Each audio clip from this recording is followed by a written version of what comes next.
Assalamualaikum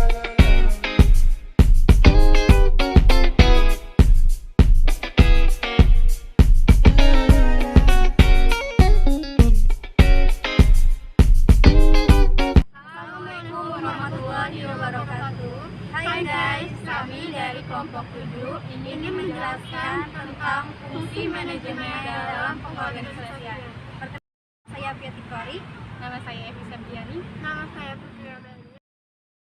Apa sih yang dimaksud dengan pengorganisasian? Pengorganisasian atau organizing merupakan suatu proses mengidentifikasi, mengelompokkan, mengorganisir, serta membangun model hubungan kerjasama antar manusia dalam mencapai suatu tujuan organisasi.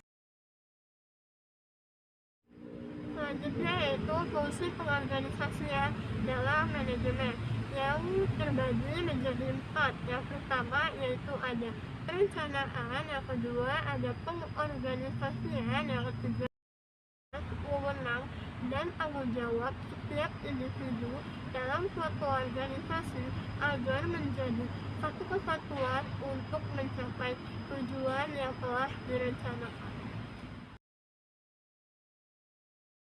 Hai guys, kalian tahu nggak sih tujuan organisasi itu apa? Di sini saya akan menjelaskan tujuan organisasi. Tujuan organisasi dibuat agar setiap individu bisa mengetahui tugas dan wewenang mereka dengan tepat. Nah, selanjutnya kita beralih kepada manfaat pengorganisasian dalam manajemen.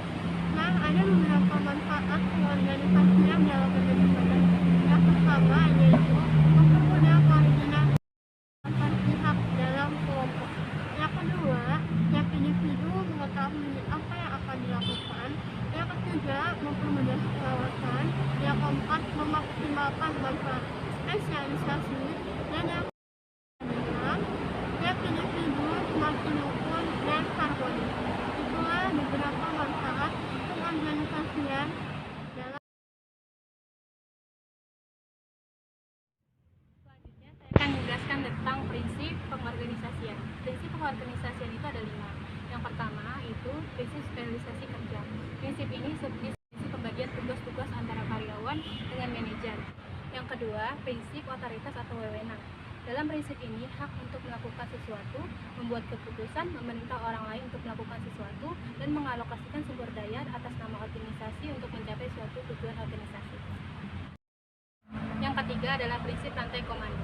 Dalam prinsip ini diartikan sebagai garis kewenangan tanpa putus yang terbentang antara puncak manajemen ke karyawan level bawah, menjelaskan siapa yang bertanggung jawab dan melapor kepada siapa. Yang keempat ada prinsip pendelegasian wewenang. Dalam prinsip ini diartikan sebagai pelimpahan wewenang dari seorang manajer kepada bawahan untuk melakukan sesuatu atau wewenang untuk mengambil keputusan. Yang terakhir adalah prinsip rentang kendali. Dalam prinsip ini diartikan sebagai jumlah karyawan atau bawahan yang dikendalikan secara efektif oleh seorang atasan atau seorang manajer dalam suatu organisasi. Hai guys, di sini saya akan menjelaskan beberapa langkah yang dapat ditempuh dalam membentuk pengorganisasian. Di antaranya yang pertama, ada mengidentifikasi dan mengelompokkan pekerjaan yang harus dilakukan. Contohnya itu pekerjaan produksi, administrasi, dan pemasaran. Yang kedua ada mengalokasikan sumber daya yang tepat pada sasaran operasional. Contohnya pekerjaan atau pencatatan bagian keuangan yang dilakukan oleh bagian accounting. Nah, kesimpulan pembahasan dalam video ini adalah Pembagian kerja yang direncanakan untuk diselesaikan oleh anggota kesatuan pekerjaan, penetapan hubungan antar pekerjaan yang efektif di antara mereka dan pemberian fasilitas pekerjaan yang wajar sehingga mereka bekerja secara efisien. Sekian pembahasan dari kelompok kami, kurang lebih mohon maaf. Wassalamualaikum warahmatullahi wabarakatuh.